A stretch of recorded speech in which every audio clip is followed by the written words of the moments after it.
Hey, everybody. Hi, guys. Well, from Mormon Ground Zero, It's Thank God I'm Atheist. the podcast, I'm Frank. and I'm Dan. Coming up on today's episode, a conversation with Peter Boghossian. Peter Boghossian. Yeah. We have secured the tape. Yes. Yeah. And We the had a correct nice- pronunciation of his name. Indeed. Like explosion, Yeah. as he explained. Boghossian. Yeah. But we'll hear all of that. Yeah, that's Now, what's coming up. Now Yeah, we later. will be repeating ourselves, because that happens later. Yeah. Yeah. But that's okay. That's fine. Absolutely. Dan, it's perfectly fine. Well, thank you. I don't know what you're... Thank you. I'm glad that you've given me that permission. Getting all upset about here. I'm not upset. You're clearly upset, Dan. I'm furious. But only because we were doing our Harvey Fierstein impressions earlier. And it was fantastic. It was really funny. It's too bad you guys weren't there for that, because it was really funny. If there's an appropriate moment during the show, we'll get to Harvey Fierstein. Harvey Five-ish Finkel. No. All right. Quick, let's go to a story before something bad happens. Okay. Well, I want to start with a story that came to us from. I found out about this from a listener who posted this onto our Facebook page. Oh, America. And it's a story. It intrigued me instantly, and I dug around a little bit and looked into it, and so I'm looking actually at the USA Today for this story. fine piece of journalism, the USA Today. Well, you know, No, I'm just saying. yeah. And the headline at USA Today says Muslim workers say they were fired for praying. Oh Yes. And there were, I believe, 24. There was a bunch, 24 is what the article says. dear. Muslims who were fired from DHL Global Mail Oh, in the processing center. yeah. And they one of them, Mao, 27. He's a refugee from Somalia. And he came to the United States in 2007, and he said that and this is according to him, but he said he never received any negative comments about his performance Okay. on the job. In fact, he claims to have been an exemplary employee. Okay. And they had been allowing, DHL supervisors had been allowing flexible break times that Sure. allowed him and fellow Somalis, Somali Muslims to go and pray, and it takes about 5 minutes. Mm-hmm. And they were doing it on their break that they would have been getting anyways. Sure. And then a new supervisor came in and changed the policy for that section, that department, whatever, and would not even let them go off the clock to pray. They were like, "Hey, listen, if you're not going to let us do it on our break and let us take our break when we can around praying, we're fine to just go off the clock, but this is a religious requirement for us." Right. And so instead, because the workers refused to comply with this This new policy. new policy, then they were released. Huh. Well, I'll tell you what they were really fired for. Being Muslim. No, the guy just hated that song, the call to prayer song. Somebody was in the warehouse going, and the hollering. Yeah, will just get to yeah, you. it's annoying. You don't want that. You don't want want the hollering. the annoying hollering, Which I think is the Arabic word for that song. hollering, The hollering. the al hollering. Yeah. So I like. Yeah, that's I read clearly a through this case thing. of fired for being Muslim. Yeah. Very clearly. Especially if they with were if they were like, I gotta go smoke, dude would have been, oh, cool, right. totally cool. Right. But since they was praying to evil Muslim god, Yeah. that I'll tell you what happened. That supervisor, as soon as he took his position, was like, he went home and he was like, damn Muslims, it's all Muslims up in here. I'm gonna get them out. I know how. I'm going to cleanse DHL, or at least my department of I'll it. tell you, man, it's a rock and a hard place issue, because having to pray 5 times a day is just that. Well, pray. I mean, maybe we're not going to be overly sympathetic because prayer just seems stupid to us. But but I mean, pain in the butt, to be honest. Yeah. But frankly, if you're going to have to pray, if you're in a religion, I mean, clearly these guys were fired by a Christian. I mean, I know it's an assumption, but I'd bet dollars to donuts. Yeah. Dude was a Christian. He's got his own religious requirements. Why does he got to be a dick about other people's? Yeah. That's stupid. Well, and it's just, if these were good employees, right, like they're saying they were, if they were able to discharge their duties properly, and they're trained, they're on the job, they're showing up on time, they're doing their work, right, blah blah blah. This is all they want. It just seems like bad business to me. Exactly. Like, why would you put yourself through having to train new people, and why would you want to lose a good employee? Indeed. And not only that, I mean, these guys are not taking half an hour to do these prayers. No. This is the quick one. This is just 10 Allah Akbars and it's done. Just it's so easy. Join them for the prayer sometimes. See what happens. Maybe you find a new god. Get one of those little rugs. Yeah, they're cute. Oh, the rugs are nice. They're so cute. They're really nice. Maybe you can fly on them. You don't know. Yeah, until you try it. It seems pretty cut and dry to me. It seems stupid to me. And it seems like they're opening themselves up for a nice, tidy lawsuit. Oh, yeah. There's already that in the works. Yep. So there you go. Yeah. There you go. Very interesting. Well, staying on the windy side of the law. Oh, yeah. I'm going to tell you about a story that happened in Texas. So you know it's going to be good. If I tell you it happened in Texas on this show, I think you know something special's coming. Yeah, well, something's always happening in Texas. That's the thing that we've learned about Texas. That should be their new state motto. Something's always happening in Texas. And it's true. Yeah. All right. Well, here's what's happening in Texas. There's a volunteer group called the Cicada Collective.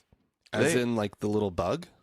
They have named themselves after an insect. It's true. Okay. But there's nothing about them that's insecty.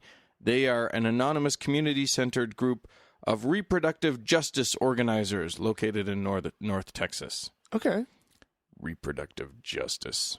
What does that mean? It sounds like they're putting badges on fetuses. I'm going to go out and I'm going to take care of business. Oh, I'm almost to the Harvey Fierstein thing. Yeah, that was pretty good. I wasn't trying to do that, but I think that's just where my voice wants to go. Harvey Fierstein is reproductive justice. Yeah. Let me take care of your abortion. I'm going to help you with your abortion. No one's going to mess with you with me around, honey. Anyway, no, here's what they've done. This is a great way to help women to choose not to have abortion, because that's what they want. Right. To help women to choose not to have an abortion. Okay. So they apparently went... What a noble thing to do. Yeah. Oh, no. So, I'm sorry. I'm confusing two things. They're helping them to choose to have abortions. They're helping them to have abortions in a state that doesn't want them to have abortions. But apparently a group of people... So they were looking for volunteers to shuttle women to their abortions so that they could get there safely and get home. Oh, okay. Yeah. That sort of thing. Okay. Apparently a whole bunch of... a collection of mischievous Christians, or Christievous mischians, if you want to. Shut up. Decided to volunteer. A call went out to Christians to volunteer to drive women to their abortions. I'm doing air quotes here. Yeah. And then basically kidnap them. What? And take them to a church instead. Ew. They basically encouraged everybody to drive them around for an hour and try and talk them out of it. And if you couldn't talk them out of it, then you drop them off at a church. Oh my God. That's called kidnapping. That is called kidnapping. So did they get in trouble for this? Well, it didn't. I don't think it actually ended up happening because people like got wind of it. The cicada people got wind of it, and they basically had to put an end to the program because. Oh my God! They couldn't allow, and it was so smart of them because they were gonna, even if you couldn't talk them out of it, at least they would have missed their appointment. Dicks. That is dick-ish. Biggest dick move ever. But I mean, you're kidnapping. I don't know how they didn't understand that. I don't know how they didn't get that. Oh, hey, you know what we should do? Commit a felony. Yeah, that'll be fun. I think that'll work. Oh my God. Yeah, it's and of course, Texas already is the place that has the most restrictive abortion rights, abortion laws in the country. But they are committing a felony for God. Yeah, they are totally worth it. They're saving a life. I would like to encourage any Christians listening to our program to go out and there commit some felonies for God. Please do it, and then turn yourself in because that's the right thing to do. Right. Yeah. Jesus would want that. Yeah. Jesus. Felonies. They're the best way to prevent crimes abortion. for Jesus. Crimes for Jesus. Hashtag crimes for Jesus. What crime would Jesus commit? What would Jesus commit? I like that. WWJC. All right. Well, in the state of Tennessee, perhaps he would unlawfully keep a bunch of snakes. So that people could better worship him. Of course he would. Apparently one of the one of the stars of National Geographic's Snake Salvation series, Andrew Hamblin is his name. Uh-huh. A 22-year-old Pentecostal pastor. He's only 22? Yeah, but he's good at it. And he's handling the snakes. I think he's only 22. Jesus. I was just pulling that up. Yeah, they charged Hamblin, 22, with 53 counts of possession of Class 1 wildlife, which includes poisonous snakes. You can't have poisonous snakes. He had water moccasins, rattlesnakes, copperheads, and other death-dealing vipers, according to the article. Death-dealing. Wow, some journalist is getting fancy with the words, people. So this is all based on their reading of Mark 16, Mark chapter 16, verses 17 through 18. If you want to, are you looking those up, Dan? I can. I saw you starting to type as I was saying that. Mark, what is it? I was going to before the show. Mark 16, 17 through 18. Okay. And I forgot to look it up. I was curious what it said. But anyways, he had 53 snakes. That's why there's 53 counts. And each count could potentially get him 1 year of prison time. This is interesting because he's in Tennessee. And so the Tennessee Wildlife Resources Agency is who raided his church, is actually what they did. They raided the church. Because he was keeping the snakes back behind the pulpit, I think I remember reading. Oh. And, there's like kids in this chapel. They said that that what alarmed them about this case and why they did raid the church was where he was keeping the snakes. If he had been keeping them elsewhere, they would have just looked the other way. I mean, of course, these people are saying that they have a First Amendment freedom of religion right to break the law, to have these snakes. Yeah, absolutely. Frankly, if these children that were exposed to these snakes had enough faith, they'd be fine. Well, okay. I don't see what the problem is. Just to be clear here, they do not let people under the age of 18 handle the snakes.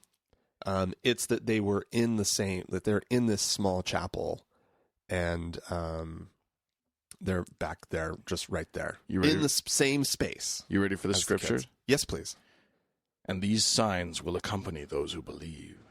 In my name they will drive out demons. They will speak in new tongues. They will pick up snakes with their hands, and when they drink deadly poison, it will not hurt them at all. They will place their hands on sick people, and they will get well. Do they drink How was poison? that? Was that dramatic? You should have done it as Harvey Fierstein.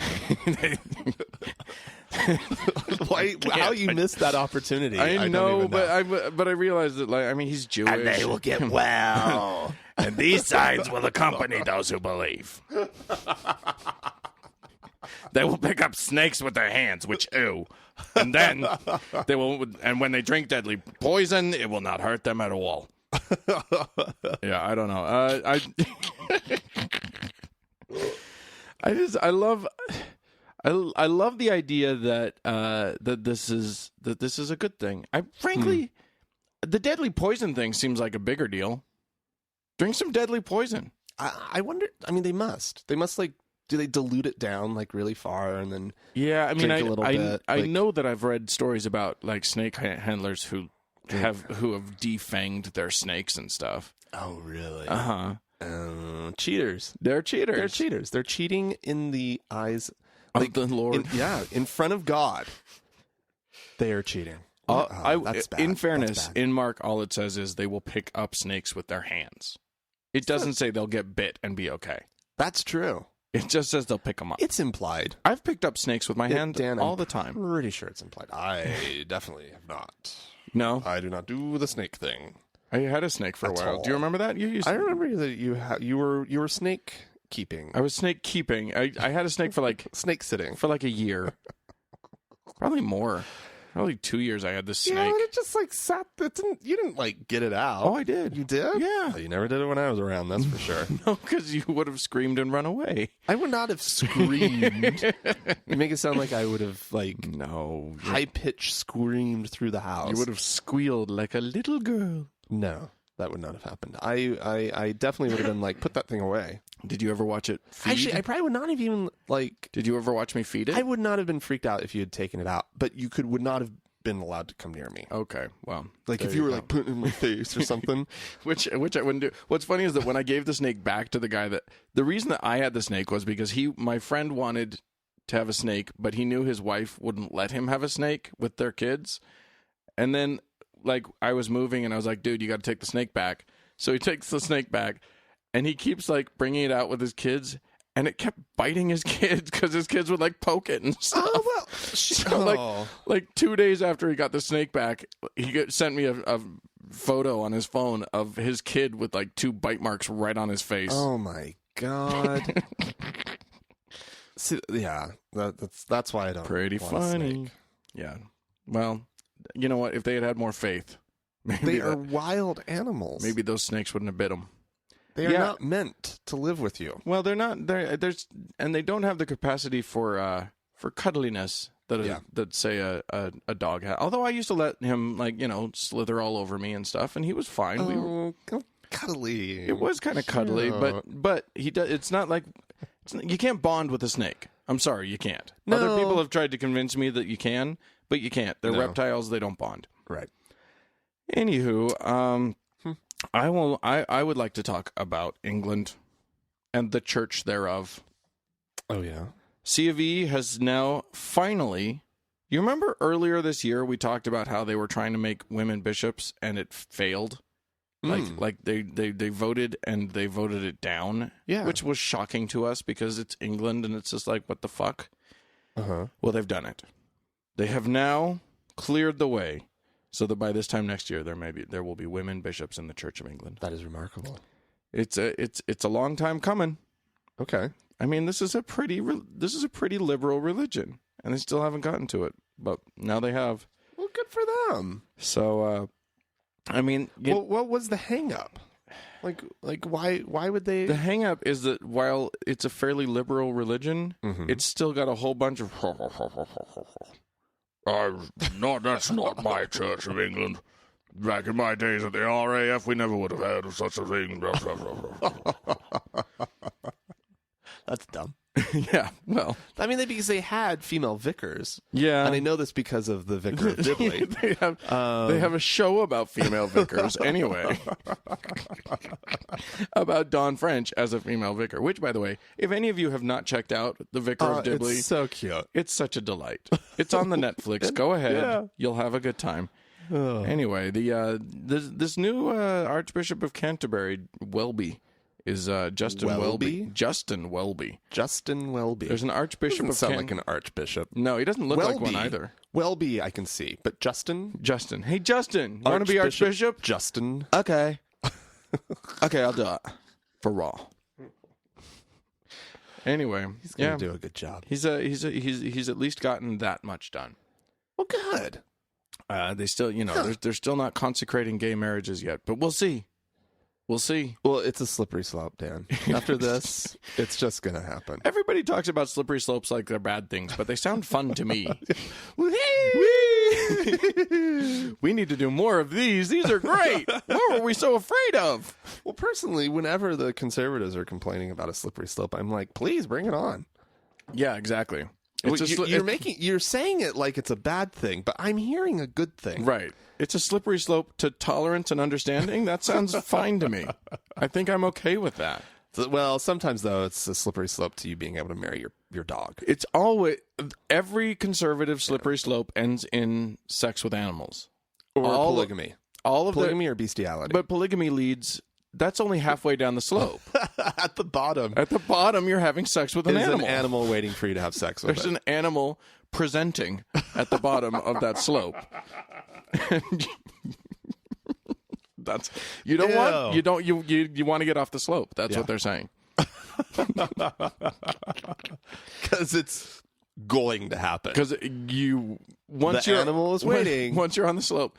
Well, I mean, I think that the trick to that is that who are the ones? There's a lot of conservatives who have some experience with that part of the slippery slope. You remember that guy? There was a preacher who went on as a matter of fact, I think Mackenzie posted a thing for Throwback Thursday. Oh, that's an old blog post that I did that actually has a link to a guy who he went on. He was a preacher, and he went on a show on a show, and he said, I grew up in a farm in Georgia. Everybody's first girlfriend was a mule. And then the guy that was interviewing him was trying to steer him away from that. Like, hey, back off of that statement, why don't you? Yeah. And he was like, no, really. My first girlfriend, I fucked a mule. Well, at least you can't get a mule pregnant. Indeed. For two different reasons. Right, exactly. You're safe. You're safe. Okay. Hope that mule doesn't have any mule STDs and you're in good shape. How do we get to fucking mules from women bishops? It's this great little slippery slope. Yeah. We've slid. We've slid down demonstrated into it. Clearly, how this works. All right. Save us. Do another story. Okay. Well, are you familiar with the cultural phenomenon that is the Hanukkah bush?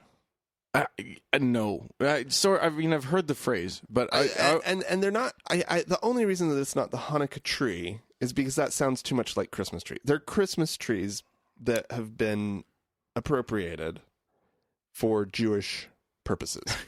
I was just going to make a horrible joke about things that I've heard about Jewish women, but I'm not going to make that joke. Dan, don't. So it's a Hanukkah bush. Hanukkah bush. And, everybody gather around the Hanukkah bush. I'm bringing back Harvey. Hanukkah bush. Oh, Hanukkah bush.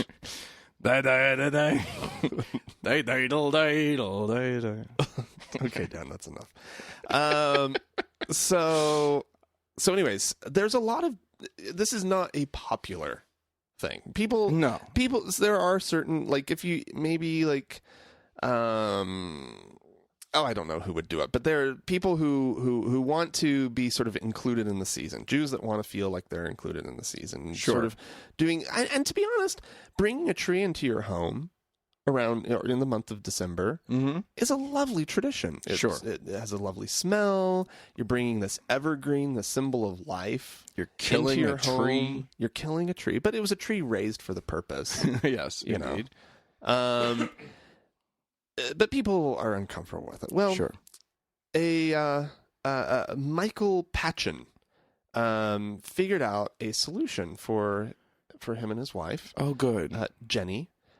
who she really, really, really wanted a Christmas tree, and it's because she's Jewish, but she grew up with one Christian parent and one Jewish parent. They always had a Christmas tree, and she just kind of misses the tradition. Sure. Of and so he decided that he would create a menorah tree.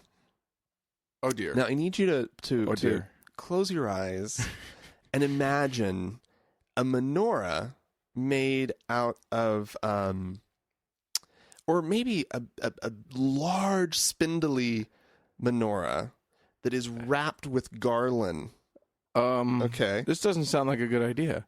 Sounds. I feel like you're going down a bad road here. No. It's quite large. It's about 6 feet tall. Holy shit. And I would say that the base of it looks like it's about just under half the height, just past the maybe 1/3 mark, somewhere in between. Okay.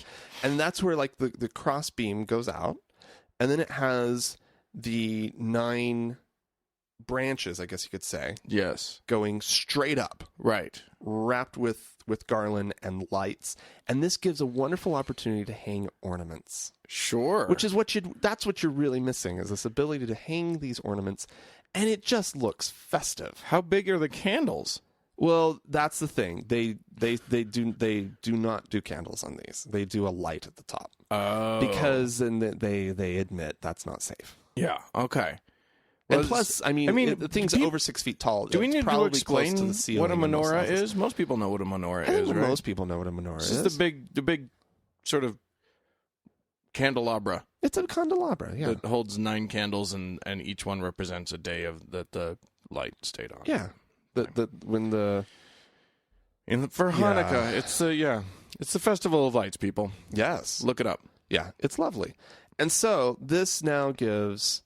Do you want to see a picture? Yeah, I'm turning your thing. Oh God, it's so ugly. It's so stupid.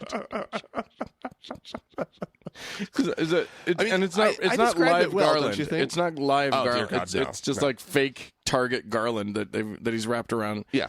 You know, you can order one. You can order one for $250. Oh, hey, make it at home. Have one in your own home. I say make it at home. You know, get some PVC. Well, he originally did. About 8 years ago, he got the idea. He surprised his wife with it because she had this tiny little Christmas tree that she was keeping, and she was just so attached to it. Little Charlie Brown type tree. I don't know. It was like sounded like it was just a little plastic thing. Okay. Just because she just wanted one. And and he was just like, okay, well, I don't want a Christmas tree in my house. I want it to be something Jewish. What's funny is that this is one of those examples where you take two things that are good and you combine them into something that's awful. Oh yeah. And that's just it's one of those. A mule. Yes. Well, no, mules can be very useful, especially when they're at the bottom of slopes. But the idea is that not every compromise is a good idea. That's all I'm getting at. Well, I think it's a lovely, lovely, lovely tradition, and definitely one that is going to just catch on. Yeah. Actually, no. There was a lot of Jewish sort of befuddlement in this article that I read, where it was just like, once again, why? Yeah. Well, we already have, as you were just saying, we already have a lovely symbol. We have a nice tradition that's fine. Yeah. I don't know. We have a menorah. Yeah. Why does it need a menorah? Need to be a tree? And you're not getting my number one benefit that I think is the reason why you have a Christmas tree. I just love the smell. The smell. I love the smell. Well, that's why you do the live garland. If you can buy the live garland and you put that all around it, but that's going to cost you an arm and a leg. And it would be a lot harder to get it to probably really look like a menorah. Maybe you could get the garland wholesale. I got a guy, he does it for half price. Just going back to Harvey. I'm trying to get more Harvey in the show. Yeah. It's a terrible impression. That's what's amazing about this. It's the worst. And that was the worst moment of it as well. Yeah. Yeah. Yeah. You're welcome, everybody. I'm bringing it. Because there was a moment in the middle somewhere, and I think pre-show. Pre-show, we were spot on with Harvey. We were doing adolescent Harvey. That was what was going on in the pre-show. Yeah. That was good stuff. Yeah. Okay. Well, I might need a hug after all of that. And but I'm not going to go to Saudi Arabia. Was it that awful? Well, you were mean to me. That awful? You told me I was bad. Well, I told you your Harvey Fierstein was bad. Yeah. I think I might need a hug, but I'm not going to go to Saudi Arabia for it because my next story for my next trick, Saudi Arabia has now arrested 2 young men for standing in a main plaza with free hugs signs and giving hugs to other men. Okay. What was... You know that annoying trend of free hugs? Yeah. That everybody, it's cute. Yeah. Every now and then some Occupy Wall Street person's going to have a free hug sign, and and they're always the stinkiest of them all. Yeah, the one it's always the doused in patchouli or whatever. Right. With dreadlocks that have things crawling around in them or whatever. Anyway, somebody in Saudi Arabia did this. He posted a YouTube video of himself doing it. These 2 other guys were like, "Hey, great idea! I'm gonna do it myself." So they went out to the square and they had their free hugs signs, which strangely say free hugs in English, not in Arabic. Well, that was the problem then. Yeah, and they were arrested. Why? Is it illegal to hug? I thought this is a country where like men hold hands as signs of friendship and whatnot. Yeah, apparently the Commission for the Promotion of Virtue and Prevention of Vice has arrested the men for violating local laws and engaging in, quote, exotic practices. Is that exotic? It is there, apparently. Exotic. I mean... Yeah, it's was it seen as like a Western trend? I mean, this is a religious exotic? arrest. Somehow, on some level, this is not okay. Now, of course, they were only hugging men because if they actually did hug women that weren't their wives, they're beheaded, right? Well, yeah, thrown in something. Get whipped. Yeah, right. Who knows? I don't know. Do they do whippings there? I think I saw a whipping. I know that, yeah, I mean... I think I saw something about a whipping years ago with, like, something. I can't remember what the crime was, but yeah, I think so. Yeah. But so, you got to be careful with your huggins over there. It is not, it's not a place for cuddling. It's definitely okay to hug, but it's not okay to... You have to charge. Hugs. You need to charge for your hugs. I think the problem here is that they were not charging, and that you know what, they're putting good, honest hug businessmen out of business by doing that. That is the problem. There are small businessmen trying to make a living hugging people. There are members of the Saudi royal family whose hug empire was being threatened. Prince Al-Cuddle. I don't know. I'm trying to do a thing. No. Yeah. I think actually the idea is that somehow this was deemed to be vaguely homosexual in nature. How? I don't know. It is definitely vaguely homosexual. Yeah. Because I don't see it. A hug. Huh. The religious police in Saudi Arabia are the ones that did it. They're in charge. They are charged with doing the whole Sharia law thing. Yeah, and yeah. So as you should. They stop unrelated men and women from socializing with each other. They make sure that they put an end to all the queers, and enforce the dress codes, dietary codes, that sort of thing. So apparently, they serve an important role. Indeed, they do. They fill a place that would be missed in Saudi society. And as someone who doesn't enjoy the free hugs, guys, just because it feels weird to me, I'm not suggesting that we arrest them. I'm not suggesting that, but maybe they should be on notice. I'm just saying.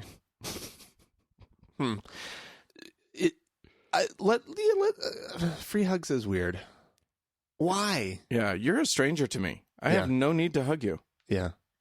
You seem nice and all, but maybe you just need a hug. And he's there. He's offering a hug. You know what, though? The moments that I need a hug most are the moments that I don't want a hug from that guy most. The moments that I most need a hug, it's like, where is someone that I love to hug me? It's not, where is anyone who will hug me? But sometimes you just, I mean, you got to take a hug when you when you can get it. Yeah. And maybe people aren't as blessed with hugs as I am. Yeah. I have many people to hug in my life. Hugs are everywhere. They're plentiful. They abound. So maybe I need to be nicer about it. Yeah. But not in Saudi Arabia. Should just be free creepy hugs. Free creeps. I will give you the shivers for free. I will hold you too long. And yeah, I will not let you break the embrace for I will have it's just a moment too long. And there will be slightly more body contact than you're comfortable with. It will start at the top, but it will go down below the waistline. Oh, the hips will be involved. There will be hip touching. It's that kind of a hug. Is that all our stories? I believe so. I hope so. Well, Jesus. If you want to give us an email hug, then you can write to us. Don't be creepy. It's way too late for that. Write to us at podcast@thankgodimatheist.com. Or you can find us on Facebook, facebook.com/TGIAtheist. Right. Like us. Like us there, or you can leave us a voicemail, which is 424-666-TGIA. That's 424-666-8442. Yeah, and about the Facebook, we're getting close to 1,000 likes. Yeah, but not close enough. We Yeah. we need to be over 1,000 likes. Yeah. Go and like us. If you haven't, go do it. But if you feel that you can't because of the name or whatever, then you owe us one, and then you have to go onto iTunes and you have to leave a nice review and 5 stars and all that stuff. All right. Well, So- we're going to take a quick break. Yeah. This break is going to feature Len and Ethel Hutzel. Oh, Len and Ethel Hutzel. It's a cable Dallas, access. Texas. It's a cable access show. Singing a wonderful holiday I think this song for is us. this from the 90s or something? It kind of looks like it, Yeah, okay. but it could, to be honest, it could have been yesterday. You don't know. And that's what's beautiful about it. Celebrations come to tell us something good. Celebrations we love to recall. Mary had a baby born in Bethlehem, greatest celebration of them all. Come on, ring those bells, light the Christmas tree. Jesus is the King, born for you and me. Come on, ring those bells, everybody sing. Jesus, we remember this your birthday. Come on, ring those bells, light the Christmas tree. Jesus is the King, born for you and me. Come on, ring those bells, everybody say. Jesus, we remember this your birthday. Come on, ring those bells. They're still ringing bells. light the Christmas Let's end this. No, I want to hear more. No. We're done. Damn, it's lovely. Come on, ring those bells, oh, Christmas bells. Jesus' birthday. Birthday. Jesus is birthday.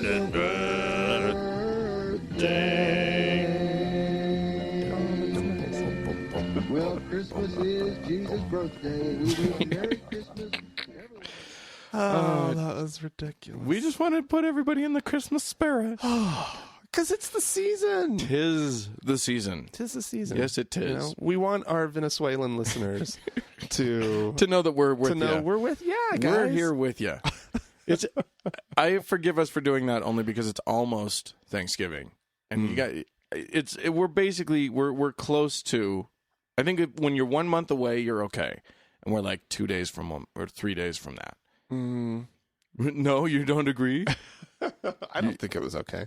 You think that was not okay for us to do? I think it was highly inappropriate. We've committed a crime. We're as bad as Costco at this point. I don't think so. We would never label the Bible fiction. Oh, ooh. You guys will see that. Touche. Anyway, so we got some correspondence. Various people corresponded with us.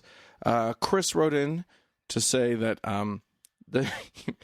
well, he said a bunch of things, but one of the things he said, he was talking about, you and I talked about executions of people, the executions of murderers that happens here in the United States of America. Which there were. What was interesting, because we had talked about that, I was sort of it was on my mind, and there were a couple, or there was at least one that wasn't the one that we were talking about this week. Yeah, they're killing them. They're out there killing them. Yep. He said, and what I had said was that my desired method of execution, were I to choose, would be a beheading, would be a guillotine. And he says, I must tell you that you were wrong about beheadings or hangings. While the spinal cord is severed at the topmost vertebra, it never impacts the entire brain. You may very well feel a complete phantom body writhing in pain for upwards of a minute until the blood drained out and you finally fell unconscious. He says, if I were to choose my own death, it would be that I have 1 or 2 small, highly explosive capsules placed, under sedation, of course, at the base of my thalamus and then detonated. Also under sedation. What? He said organs are clean for harvesting. Not that anyone could use my liver, and job's done. It's also messy. That's pretty. Well, I mean, if it's contained within the skull, maybe it just scrambles your eggs and you're done. They're charting. Well, it in sounds that case, very. I would go for the way that you kill the frog in 6th grade when you dissect a frog. Which is what? Didn't you just first you use a little bit of chloroform, and then I remember using a you just put a needle in the top of their head and scramble the brain. I don't know if that was my demented teacher who she wanted to make sure that they were dead, but that'll do it. It would do it if you get the brain. Yeah, exactly. Yeah, I'm still gonna go with beheading, but thanks. I mean, yeah, you're right. He brings up a really good point. Well, no, so your pain center is in your spine. That's where I'm coming from. Now he's right that there may be some sort of phantom limb syndrome, but phantom body in this case. Yeah, phantom entire everything syndrome. I don't know if that's true. We should ask someone who's been decapitated and see if that's actually true. Good point, Dan. The theory, wow, way to. Yeah, that was good. Thanks. Anyway, so we also got another thing about that same topic from Robbie. Thanks, Chris, by the way, for that. Robbie wrote in and said, I'm a few months away from finishing my master's degree in criminal justice and wanted to give my 2 cents on one of the topics of this week's show. I helped a professor gather articles over the subject of organ harvesting and happen to have a cursory understanding of the subject. There are serious problems with, quote, voluntary organ donations of executed convicts. China has a dark history of harvesting organs from some executed criminals since it was legalized in the mid-'80s. Whoa. My point is that there are slippery slopes. Oh, Robbie, we know where those go. Anyway, my point is that there are slippery slopes to giving people in positions of clear stress and susceptibility to coercion, the quote, option to donate their organs, especially if it results in an alternative type of execution, family compensation, etc. Now, I wanted to go on record as saying, I think if we have decided as a society that these people have committed a crime heinous enough that their life is forfeit, I think their body is forfeit too. I think we could just, if it's just for medical purposes, we could just take their organs. I don't know, Dan. There are still rights in prison. They're greatly limited. When you've taken away the right to be alive, I think I don't know. But I think there are rights that you. I think you have, and believe me, I agree that there are rights to prisoners. Maybe my issue here isn't even a rights issue. Maybe it's more of just a basic ethics issue. I'm having a reaction to that, and I'm not quite sure what it is. Well, we've discussed that we have an ethics issue with capital punishment in general. Well, right. I mean, once you're on this side of it, it's a very gray and weird area because it's just like, oh, well, of course they should be able to opt in, but like at the same time, it does seem like he brings up a good point. There would be a lot of coercion, right? A lot of like, oh, well, I guess this is the right thing to do. And I'm saying take that out of the equation and just say, by the way, we're taking your organs. Thanks. I think this is how you're giving back to society. I think there's a serious line there that is being crossed. And I'm not quite sure what it is. I feel like that line is crossed when you kill them. That's what I think. Once you've crossed that line, what are you going to do? Anyway, he also talked some interesting stuff about the U.S. It says that we are the only developed nation that still kills convicts. I think. I didn't you already just mention China? That's not developed. They're developing. Anyway, and he says we're not. He went on to make some interesting points about punishment in general, and he recommends the reading of The Immorality of Punishment by Zimmerman or The Case Against Punishment by Golash. Interesting.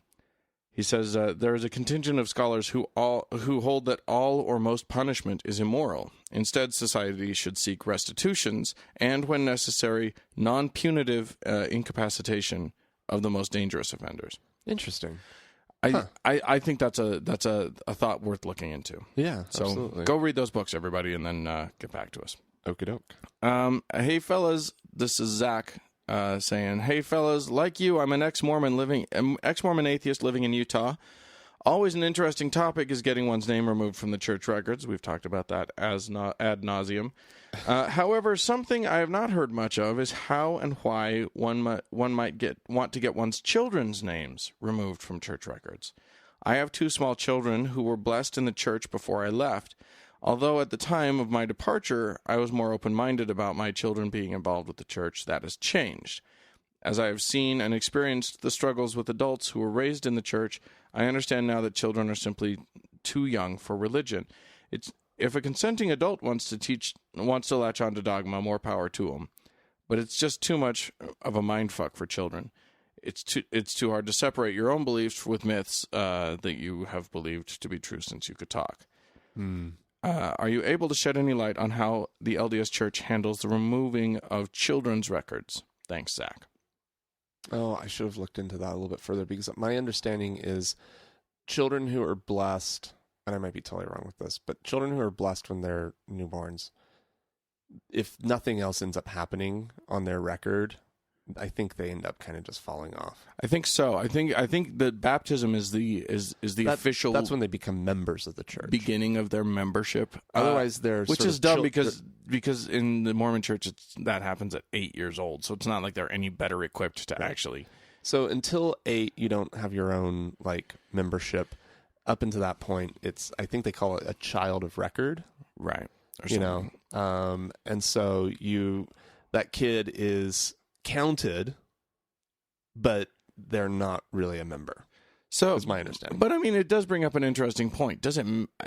First of all, does it matter that your kid is on the records? Well, it doesn't matter if your name is on the records. Right. I mean, basically, I think if it matters to you that your name is still there, then it probably matters that your kids' names are there. But my question is, I don't even know.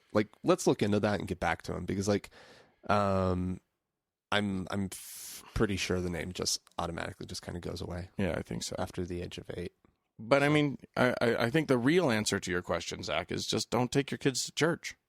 I think that's it's nothing to do with the records. It's just about not taking them. Sure.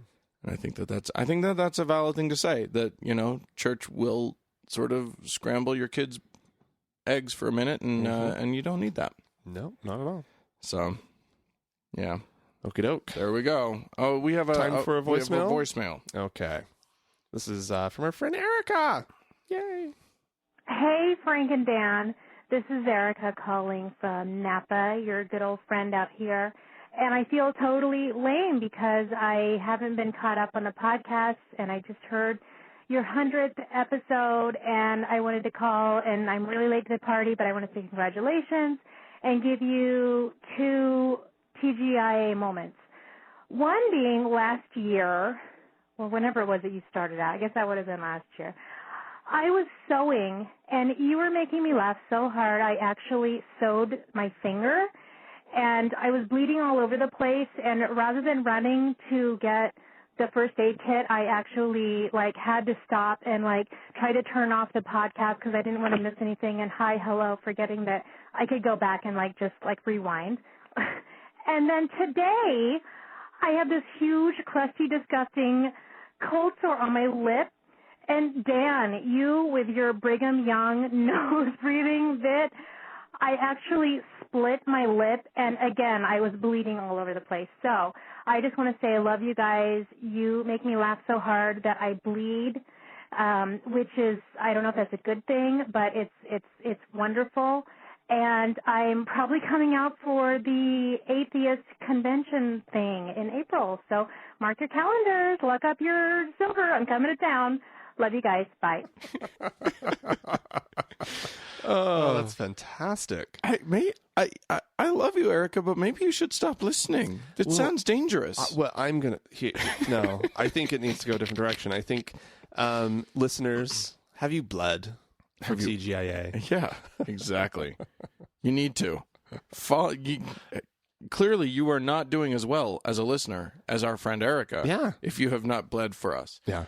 And if you haven't, maybe you want to just, maybe instead of actual blood, you can figuratively bleed for us by going to our website, thankgodimatheist.com, and clicking on the donate button. Oh, hey, way to work that in, Dan. See what I did there? Yeah. Yeah, you could donate. Donate. It'd be really nice. Yeah, sign up to be a subscriber. Yeah, we got 2 methods of donation. Mm-hmm. Well, actually 3. I'm going to say 3 because you can leave a one-time donation of whatever amount you want, or you can do the subscriber thing, and then it's just $5 or $10 a month. No big deal. The cost of saving a child in Africa, you can donate to us, or instead, or in addition to. Go ahead and save your child in Africa or donate to whatever. But get then, the important, whatever you feel is important. Do that one first, and then do the other one second. And then do us. Yeah. And then the other thing you can do is you can buy a T-shirt. There's always T-shirts. We sell T-shirts. Yeah. You can just click on the handsome T-shirts. Thank God I'm atheist. It says right across it. I get compliments. Oh, of course you do. I'm walking down. It's a handsome T-shirt, and it's a T-shirt that people. What's funny is that I haven't been yelled at or anything, but I get a lot of people give me the point and nod. Yeah. Hey. Yeah. You'll get that. You too can have that experience of somebody going, yeah. If you go onto the website. Yeah. So we got in trouble, Frank. We did. We were sternly chastised by several of our listeners for going after. We did not do a review of the book. This much needs to be made clear. We never claimed we were reviewing the book. These were news articles and reviews of the book that we were referencing. And then we talked about a concept. But people thought that we were attacking. Well, we were talking about Boghossian himself and his book, A Manual for Creating Atheists. So we rectified it. We went and talked to the man. Yeah. The man himself. Yeah. And so we recorded a little conversation with him. Yeah. And we're going to play that right now. Here you go. So here we are. We have Pete Boghossian. Sorry, Pete. All good. He explained to us earlier, listeners, that it rhymes with explosion. But we still got it wrong. I still got it wrong. Dan got it wrong. Anyway, thanks for coming on the show, Pete. A pleasure. Thanks for having me, guys. Yeah, this is great. So, we were just mentioning to you that we got in some trouble when we talked about your book on our show, not because we talked about your book in a way that we knew anything about it. No, because I thought I was pretty clear about that. Whatever.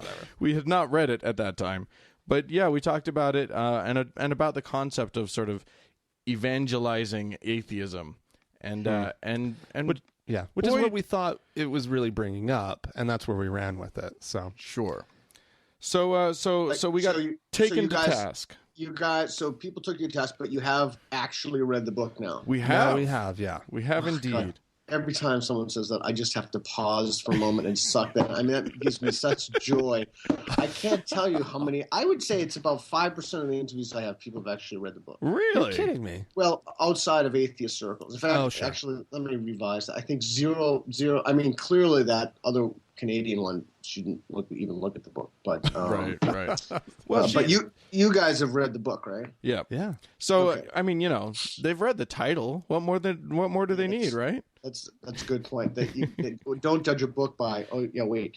So tell me, you read the book and just give it to me straight. What'd you think? No BS. Bottom line. Well, you know what? We will give it to you straight. But what I'd like to have you do is just sort of explain to our listeners what, from in your words, what the book's about, what you were trying to achieve with it. Will you? Yeah, of course. The book is about helping people to align their beliefs with reality, to engage in public policy in a way that they sit at the adult table. You did read the book. To shed delusions, to value reason and rationality and the public understanding of science. Okay. To give them the tools to differentiate what's real from what's not real, and to use those tools to make a better life and to help their communities. You use the term street epistemologist a lot. Yep. So what is that? So there's only $2. There are two $2 words in the book. One of them is epistemology, just how you know things. I didn't put it in there to show everybody how smart I was. It's just the perfect word for what it is. And so I used it because it was the most appropriate word. It basically, bottom line, means how people know what they know. And a street epistemologist is somebody who, just by talking to people, liberates them of delusion. Okay. And this is your book claims to you want to create a virtual army of epistemologists out there. Would you say that that's fair? Well, yeah, it is, but it's way beyond that. I mean, it's just way beyond that. I mean, I would like to give the tools to every single person on planet Earth, even the people who don't want to use the tools, because and I if someone's infected, a loved one, a friend, someone's infected by the faith virus, or someone comes up to you and start talking about whatever superstition or nonsense there is, it will give people a plan, a template, a strategy to help those people shed those delusions. Sure. Mm-hmm. Sure. Well, Dan, I think this is a good jumping off point for Pete's question, and because we had sort of differing responses to the book. That's true. We did. So, should we get into that just a little bit? Dive in, man. Well, I mean, first of all, do you want to maybe talk about your response, because yours is a little bit. Okay, so my initial response. Here's the thing, Pete. When we were talking on our show about the concept of going out and sort of and proselytizing for atheism. Yeah, that's not exactly what it is. But now that you've read the book, you know that's not what it is. Indeed. But what we were talking about was the fact that, to our minds, it's just as annoying when we do it as it is when they do it. So that was kind of our jumping off point. Now, as you say, that's not what your book is about. Your book is about sort of teaching people ways of knowing, effective means of knowing things, and what is an effective methodology of knowing something and what is not. And faith, as you say, is not. And what I really appreciated was that you counsel people against trying to talk about trying to attack someone's religion, trying to attack the tenets of their belief. You counsel people against going to that place. You don't want to attack Jesus. You don't want to attack the Bible. You don't want to attack any of those things. It's just about going after the way they know things. And I thought that was brilliant and spot on. I guess where I diverge from you Yeah, I'm loving the butt. I'm excited. You're making me a little nervous, but we're we're in good shape. We're in totally good shape. We're on safe footing here because I really did like your methodologies and everything. My question is, and I guess this is my question for you. You use words like intervention and treatment of people, and you say phrases like in your practice of this epistemology. These are therapeutic words. These are words that are used in therapy. And I guess one of my concerns is that you're sending people out into the world, and you say, you ask people to make street epistemology their default communicative interaction. That's a quote from your book. I just wonder, are you sending people out to do essentially a therapy that they're probably not qualified to do? And I say this because you're fucking smart, dude. And that much is absolutely clear reading your book. You're one of those powerhouse brains. Well, not all of us are geniuses like you.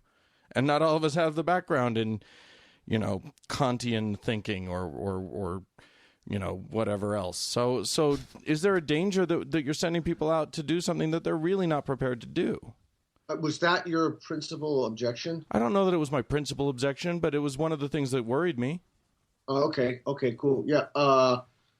So maybe this is a weird thing to say. I'll answer your question directly after I say this. I don't think that I'm a particularly smart guy.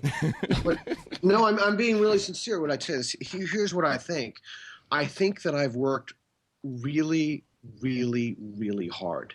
And I think I've worked so hard for so long. I mean, that's why I'm chronically exhausted, and I'm actually, frankly, worried about my health. I've worked so long for so hard that it's made up for any intellectual deficiencies that I've had. So people perceive me as having much more intellectual light bulb power than I actually have. And I'll couple that with one more thing. I think, and I don't mean this out of arrogance, I mean that this factually, I think I'm an incredibly sincere person. And I think the combination of hard work and sincerity and being honest with yourself will take you places that just raw intelligence won't take you. It will give you a type of life and a type of examination of your life and a type of honesty with yourself that you just can't get in the genetic lottery. Well, I definitely don't disagree with you on that point, but I would have to say that still, and this is coming from a guy who does a weekly podcast devoted in part to these kinds of thoughts. Yeah, I still don't have the time to devote to all of this stuff that it seems like it would be necessary to become a really effective. Okay, so back to your question, in other words. Okay. Yeah. Okay. Cool. So I did just want to say that. So no, I don't. Here's why. I think the part of it is when you engage people in these interactions, the thing that I mentioned over and over in the book is that you have to be willing to revise your beliefs. And so if someone knows something you don't know, then you have to say you don't know and either admit on the spot if their reasoning is good or say, hey, look, I really don't know. I'll get back to you on that and let me think about it. So that's the first thing. Right. The second thing is it is a fact, and we can talk about what a fact means or we can talk about what I mean by this, but people's cognitions have been damaged in very severe ways. We can have a discussion about whether that's a cognitive illness. We can have a discussion about whether that's a mental disorder. We can have a discussion about, and I don't think it's mere semantics. I think the words are important in this context, but we can have a discussion about what happened to people. But the fact of the matter is that we have people whose cognitions are so severely damaged that they have come to radical conclusions about the world. And I guess, in a sense, that's bad for a number of reasons. And this dovetails back into your question. It's bad because they vote in a democracy, because there are politicians make laws that hurt people and hurt communities. Just look at the gay community. Sure. So is the question then that I'm asking to do people things that they're not qualified for? I don't think that's the case at all. I don't think that by asking people questions that helps both the people and themselves to lead a more thoughtful and examined life, I don't think that can ever be a bad thing. I think the call for civility and discourse is vital. I think that for too long, this angry atheist meme or narrative has been out there. And I think we need to change the way that we interact. And part of that change is it's not just well, I mean, you've read the book, but it's a bluntness, it's a sincerity, it's an honesty with respect to the other person and respect to ourselves. And I'm also talking about engaging ideas that people have, very, very dangerous ideas in some cases. Right. And so the only way that we're going to do this, it's not a question of being unqualified or qualified. I mean, these are not you're not talking about someone who wants to kill themselves. You're talking about someone who has an epistemological problem. Their way of knowing is taking their beliefs out of alignment with reality. Either that or I'm wrong. Okay. Right? Now, that's Fair always enough. possible. And if I'm wrong, then when I talk to somebody, then I have to acknowledge I have to be sincere in those conversations. Right. And I have to say, look, wow, that's really interesting. Someone asked me, what would you do if this caused the emergence of 1 million Muslims? Right. And I thought that was an awesome question. And I said, that would be the best thing ever. Because if there's reason to believe in Islam, if I have evidence for it, then sign me up. I'm ready to go. Right. So I think the call for civility, the call for thoughtfulness, the call for people who have pretty severe epistemological damage, these people can be helped. And one way to help them is through these micropersonal interventions. Yeah. Well, I mean, that's the shit that really resonated with me. And the fact that you call for sort of an end to the debate, to actually going out there and challenging people, I'm going to win on points. Well, you're not going to win anything. You're just going to frustrate everybody involved. Yeah. I do wonder, though. I mean, has this ever backfired for you? Because I know that I've dealt with people like my father-in-law, who Frank and I both have Mormon backgrounds, and my father-in-law. And can I pause you for 1 sec? Is Sure. that cool? Yeah. So you said something really interesting about winning, and I think that's right, and I write about that in the book. But if you have to look at those interactions like that, I mean, if it's just impossible for you to adopt some of the strategies, then let me tell you what a win is. A win is, like I talk in the book about what Socrates says in the Gorgias, that it's better to be refuted than it is to refute, because then you learn something. Right. Yeah. So a win in those conversations is that you engage somebody who has a more reliable epistemology, who knows something that you don't know, and consequently you discard a bad way of knowing and you adopt a good way of knowing. Yeah. Right. And so if you have to think about it that way, then you can think about a quote-unquote loss as your own personal gain. It's a phenomenal win because it brought you closer to reality. Yeah. I agree with you. I love it. Yeah. Frank, did you have some stuff you wanted to? I don't know. I interrupted you though. You're talking about but I was actually interested in that. But I have the ADHD, so I don't know what I was saying at that point. So Oh God. No, actually, what's sort of been rattling around my head, listening to all of this, is just, the objection, or not objection, your worry, Dan. I've been having some difficulty, just honestly speaking, kind of wrapping my head around your worry, right? Because my experience, Pete, is that I served a 2-year LDS mission, and that was the moment in my life when the doubts were planted, and it was planted by the people I was talking to. I was out there supposedly trying to convert people, but instead people had these amazing responses to what I had to say, which was a script, what I was saying I didn't really even believe. Right. But people would come back with me with these amazing responses and would challenge me in ways that I still remember these conversations, almost 20 years on now. Sure. And so it's like, I really saw something in this process, Pete, that I could really identify with, because I was on the receiving end of it, and so I'm glad that those people were willing to stand up and to just challenge my point of view and challenge my worldview. Well, okay, so now I remember where I was going before, Okay. and you brought me back to it, Frank, and that was, Pete, that I've had interactions where I tried to discuss religion, and I tried to do it respectfully. I mean, if you've listened to our show, then you would know that we are not angry atheists. We get taken to task sometimes because we're not angry enough. We just sit and giggle for an hour. We and a just half. have a fun time. It's just, yeah. So, I mean, if people have a problem with our show, that tends to be it. But I think, and the fact that we're willing to take other atheists to task is a complaint people have. That's an odd complaint, but okay. Yeah. Anyway, well, I mean, God, you should see the response that we got when we came down, and we didn't come down on you personally. We came down on the idea of evangelical atheism, and people jumped in and said, "You can't touch Boghossian. Boghossian is ours. You can't touch him." God, I should probably follow the. I don't really read any blogs, actually. I don't.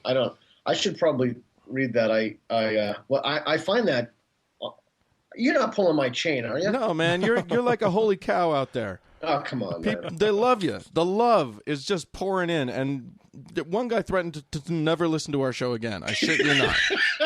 I shit you not. So there you go. But what? Let me advise listeners against it. Look.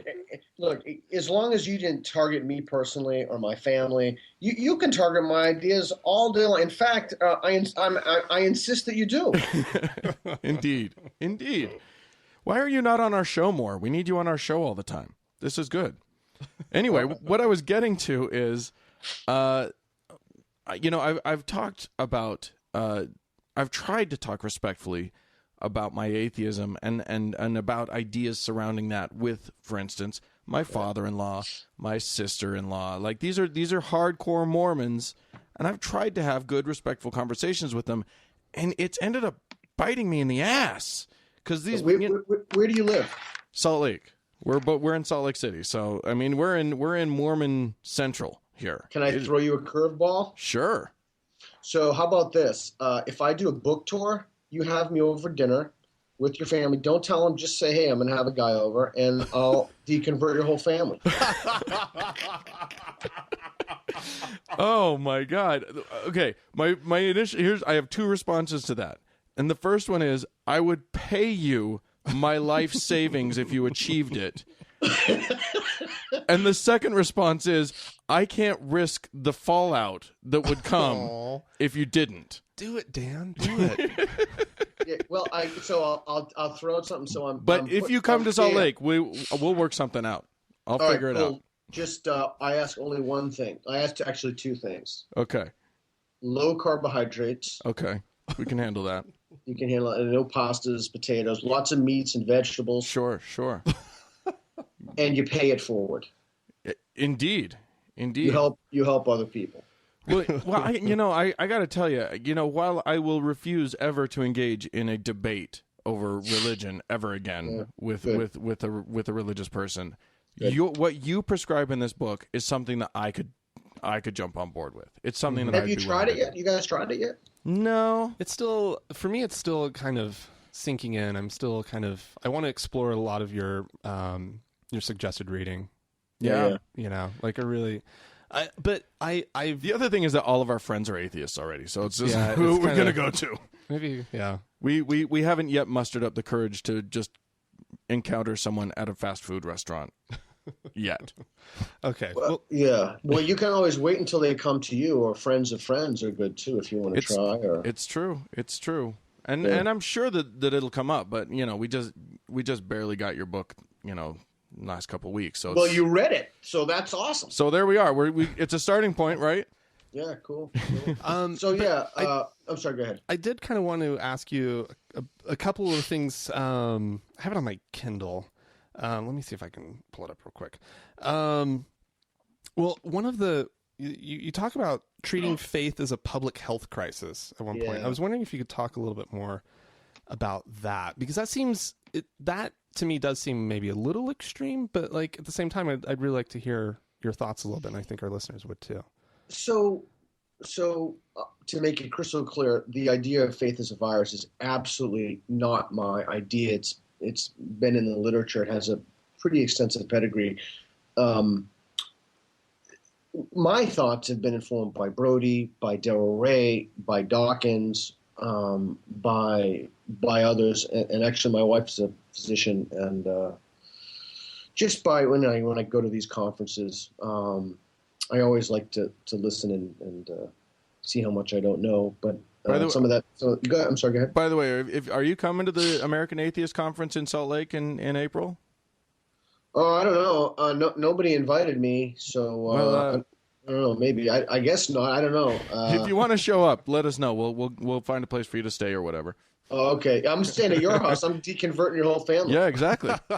Sounds great. Sorry, go on with what you're saying. No. So I mean, that's not my idea, but it is. And to really get a look at this, you should really read the work of Del Rey. He lays it out much better than I do. But it really does travel.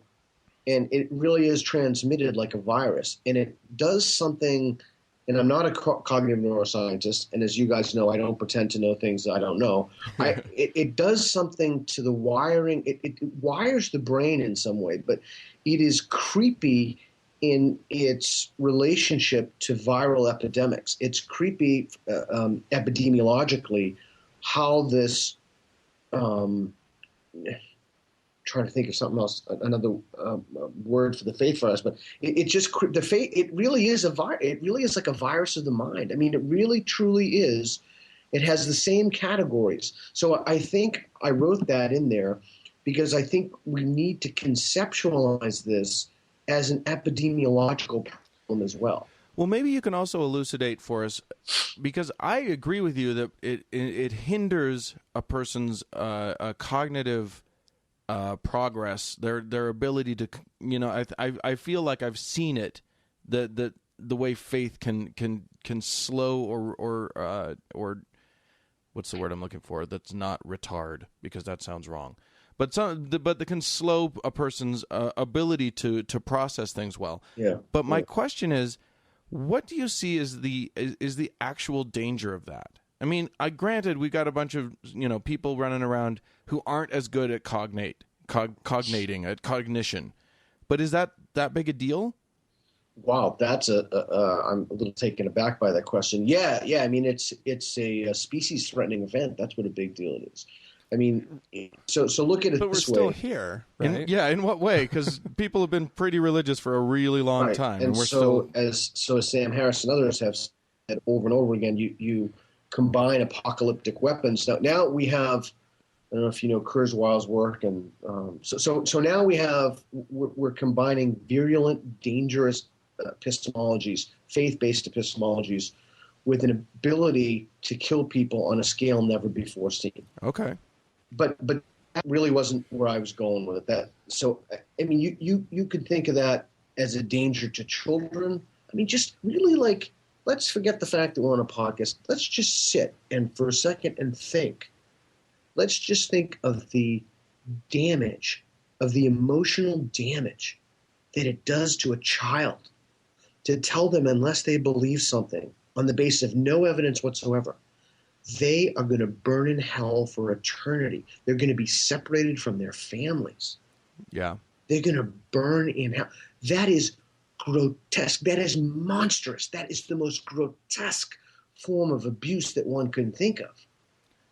I don't know. I think hitting is actually probably as grotesque as that. I mean, I don't mean to be flip, but the thing is that I lived through that. I grew up being told that and being told a whole bunch of other bullshit.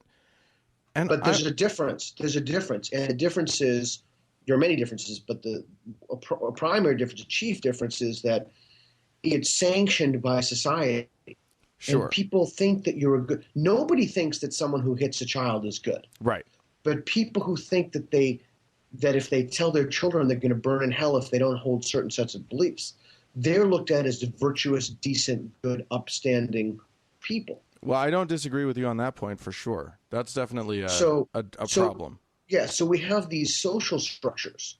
We have these structures of reinforcement that keep people locked in, and that's what I wrote in the book. This idea, again, not my idea, that faith is a virtue, and so that's a problem. I mean, it's a problem. I mean, look, I mean, just the whole idea of like Rick Perry praying for rain, and I mean, and I'm not even talking about the most extreme things. I'm doing when is this episode going to be released? Friday evening. This Friday. Yeah, so I'm doing a TV show called The Reason Whisperer, and I'm going to take people as they walk out of churches and mosques and synagogues, and I'm just going to deconvert them on the spot. That's amazing. And, it's going to be dude. The footage is insane. It's crazy that we got. I went to a mega church here, and had amazing conversations, like really genuine, sincere conversations with people. Where can we see this? Well, we're going to put together a trailer, and we're thinking of doing a Kickstarter. We know a few producers. We think we're going to send it to them. So I'm not really sure what we're going to do with it. And we're going to have follow-ups, right? So we do on-scene follow-ups, so I explain it, and then we look at the footage, and I go over step by step by step the process that I use to, and that's the other big word in the book, belief openness, doxastic openness. Right. Excuse me. But back to the original point is that I think that this is incredibly dangerous and incredibly hurtful to people, and I think that it's leading us away from making better decisions.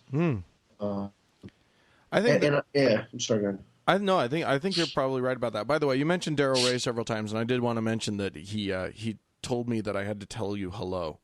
So very cool. I let him know that you were coming on the show, and he said to say hi. Anyway, sorry. I think did I just interrupt you to say that? No, I wasn't. We're just three guys hanging out talking, whatever. Yeah, exactly. That's what we were hoping for. Yeah, don't worry about interruptions. It's all good. Well, I have to say, I really do recommend. Excuse me. I recommend to all of our listeners that they go out and buy your book. I think that there's a lot of really good stuff in it. Yeah. And I think that what you discuss, and I think you're right. There's a sincerity to it, and there's an honesty in what you're trying to get to that I think is worth reading and worth looking at. And I appreciate you putting it out there. Yeah. Well, thanks. I'm glad that you guys liked it. It's not enough to like it, though. Right? No, I mean, it really isn't. It's not enough to like it. You got to help people, right? So we have people who are suffering from delusions, and we need to help them. And you don't have to go out into the streets or whatever, but if you have an opportunity to ask people about why they believe what they believe, then I think it's incumbent upon you to do so. Especially you guys. I mean, you have a podcast. Right. I mean, the possibility for you guys you are situated in such a way that you guys really can help people. You look, come back, you try this out, or you invite me 6 months down the line or whatever, and we can have you do call-ins. We'll have people call in. We'll talk about your interventions. We'll talk about your interventions, and maybe you think it works, it doesn't work. When you think it doesn't help, we'll just have a sincere discussion about that. I'd love that. Yeah. So again, it's not enough that we buy the book.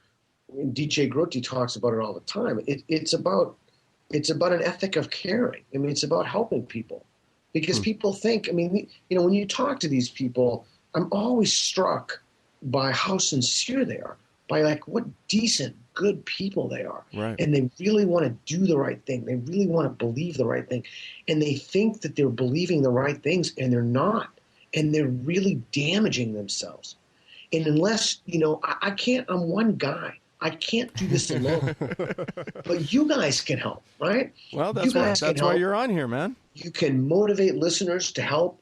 And we need to change the cultural dynamic, which currently is we don't talk about faith. Or if someone throws the faith card, the conversation's over. Like, that's it. Right. And we need to change that dynamic. Or the dynamic is someone throws out the faith card, and then all of the atheists scream and shout at them.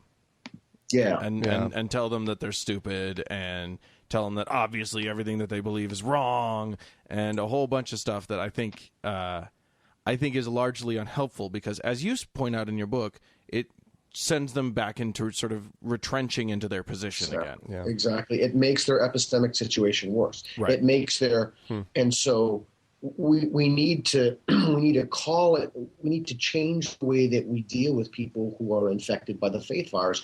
We need to look at them as infectees. We need to look at them as people who have cognitions that are damaged, and we need to try to help them. But we also, at the same point, need to say, hey, maybe our own cognitions are damaged. Am I willing to revise my belief? Is there something that I have? And that's an insidious thing about a lot of faith. Right. An insidious thing is that people think it's a virtue to hold to or to stick to or to not revise their beliefs. Right. And that was another point of the book that I thought was very salient was the notion that that we as a society need to make it a virtue to be willing to say I don't know. Yeah, exactly. Yeah. I think that's good stuff. Well, Pete Boghossian, thank you so much for coming on our show. Yeah. We may take you up on that offer to have you back on in a few months if you don't mind. Oh, yeah, and so I don't know if I'm going to Utah. I haven't been invited, but if I do a book signing or something... hey, man, stay in touch. Get out here. Yeah, all good. Hey, thanks a lot, guys, for having me on. I appreciate it. And if we make it up to Portland, we'll buy you a beer. Man, if you make it up to Portland, I'll buy you 10 beers. Perfect. Sounds great. Awesome. Thanks, All Pete. right. All right. Later. Okay. Bye-bye. Well, that was nice. Thanks, Pete. Yeah. What a charmer. Absolutely. He's great. Yeah. So there you go. That's from the mouth of the horse itself.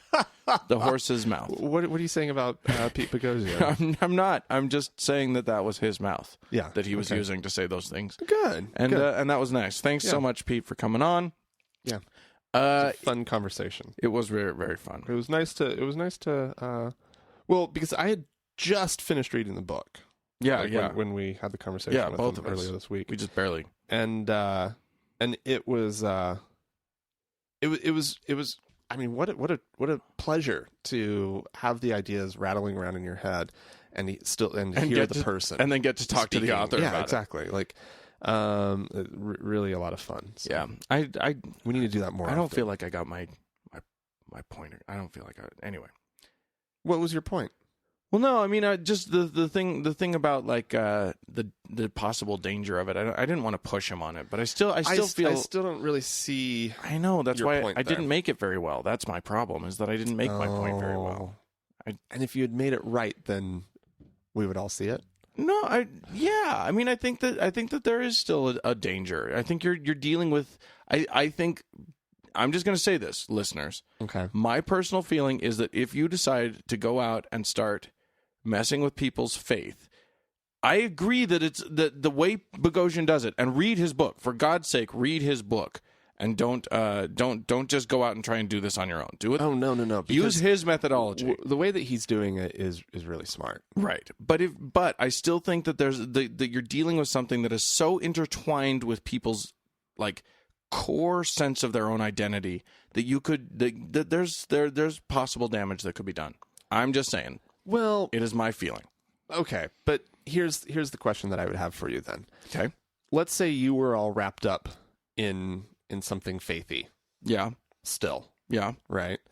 And somebody came to you and challenged your faith. Indeed. What ultimately does that end up doing? It might rock your world if this person is as good as Pete Boghossian at it, Right. you know.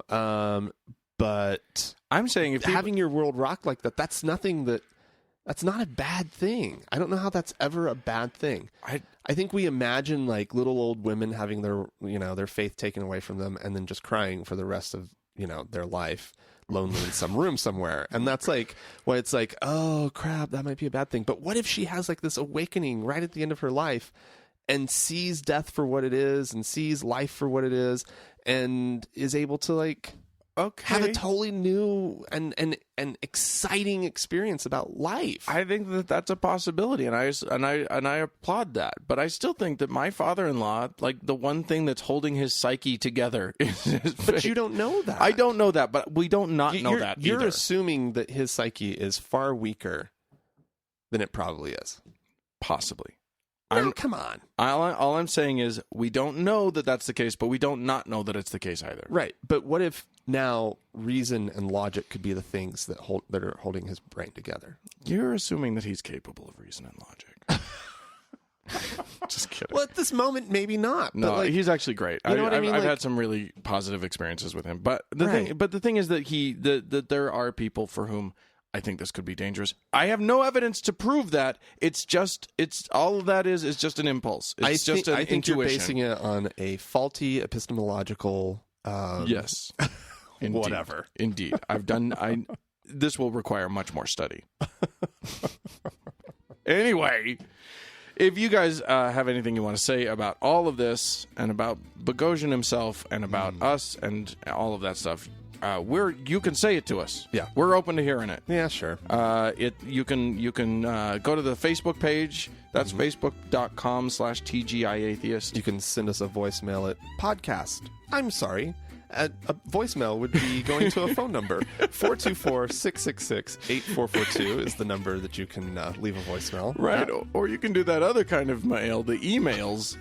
That's a good way to do it. And that's podcast@thankgodimatheist.com. As always, we like to thank the Red Rock Hot Club for letting us use their music. Yeah, and thanks again to Boghossian, and we'll talk to you guys later. Bye-bye.